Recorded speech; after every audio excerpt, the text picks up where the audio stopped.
Olá, eu sou Gabriela Medina Soares Duarte, aluna da turma B, do segundo período do curso de Direito da Universidade Federal de Minas Gerais.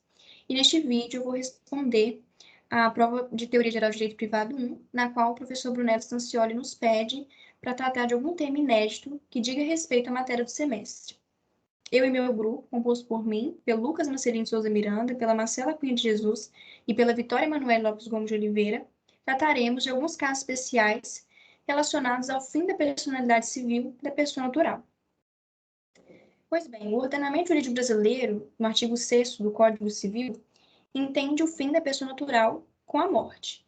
Essa morte, ela pode ser real ou pode ser presumida. A morte real consiste na comprovação, mediante certidão de óbito, com um atestado de morte encefálica, conforme a previsão da Lei 9.434, de 1997. A morte presumida, por sua vez, ela possui esse nome justamente pelo fato da impossibilidade de se constatar definitivamente o óbito do indivíduo. Então, se presume.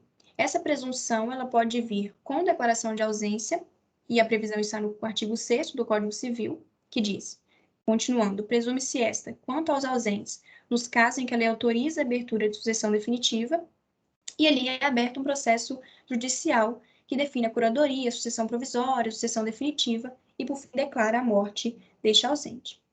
A morte presumida sem declaração de ausência ocorre naqueles casos em que o grau de probabilidade de morte é alto e, portanto, se dispensa esse procedimento judicial para declarar de fato o fim da personalidade desse indivíduo.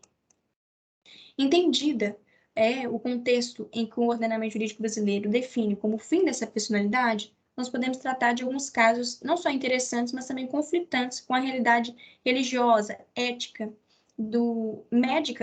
médica e da sociedade brasileira. Por exemplo, a distanase, que por sua etimologia significa morte disfuncional.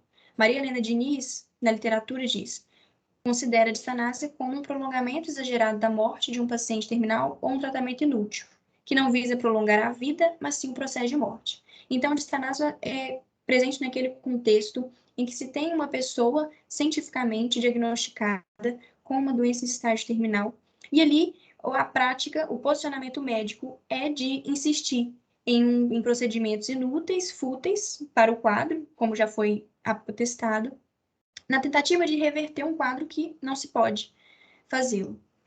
Isso pode configurar um ataque, né, à dignidade daquela pessoa, conforme no artigo 5º da Constituição Federal, em seu inciso 3º, que diz: ninguém será submetido a tortura nem a tratamento desumano ou degradante. E a distanase possui essa interpretação, justamente por se pensar na liberdade de expressão de uma pessoa que já é atestada cientificamente que não irá sobreviver, ou seja, já tem a previsão do fim da sua personalidade, e ali ela é tratada de modo a insistir no prolongamento, conforme a própria Maria Helena Diniz disse, no prolongamento do processo morte, porque a vida mesma é cientificamente comprovado que não se pode atestar. Esse é um posicionamento que no campo da bioética médica é um posicionamento médico que visa ser combatido, né? Filosoficamente é debatido a combater a distanásia.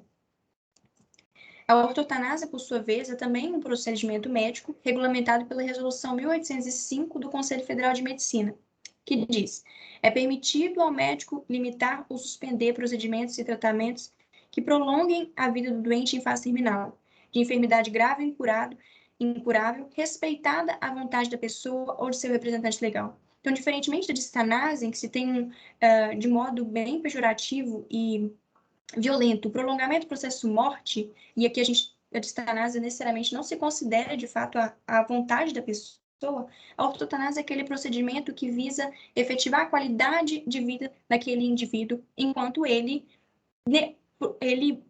desejar de fato este tratamento. Então, a ortotanásia ela possui essa previsão no artigo 1º do Conselho Federal de Medicina, na Resolução 1805 de 2006. A eutanásia, por sua vez, cuja etimologia da palavra significa morte boa, já tem algumas implicações bem problemáticas mesmo ao ordenamento jurídico brasileiro.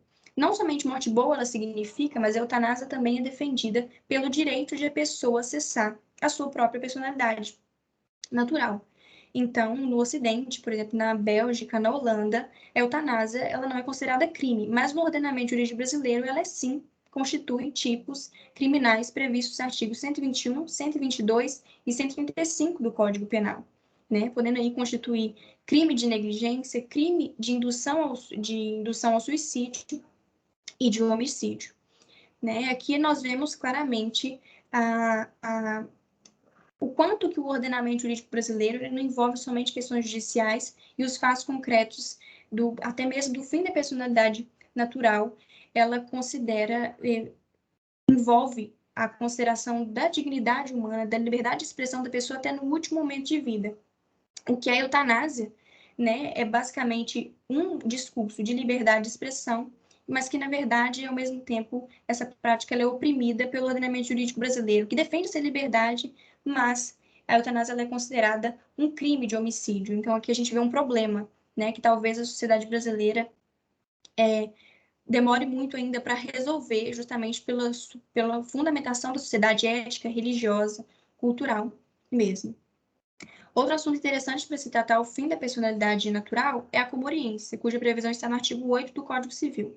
O artigo diz: se 2 ou mais indivíduos falecerem na mesma ocasião, não se podendo averiguar se algum dos comorientes procedeu aos outros, presume-se-ão simultaneamente mortos. Qual a implicação, portanto, da comoriência, né? Necessariamente precisa-se que esses 2 indivíduos tenham algum vínculo, senão não vai ter relevância o fato da morte simultânea, né? Dessa presunção da morte simultânea. Então, a comoriência ela envolve aí o ramo do direito sucessório e é interessante em virtude de que comorientes não transferem direitos entre si. Então, ele entra um processo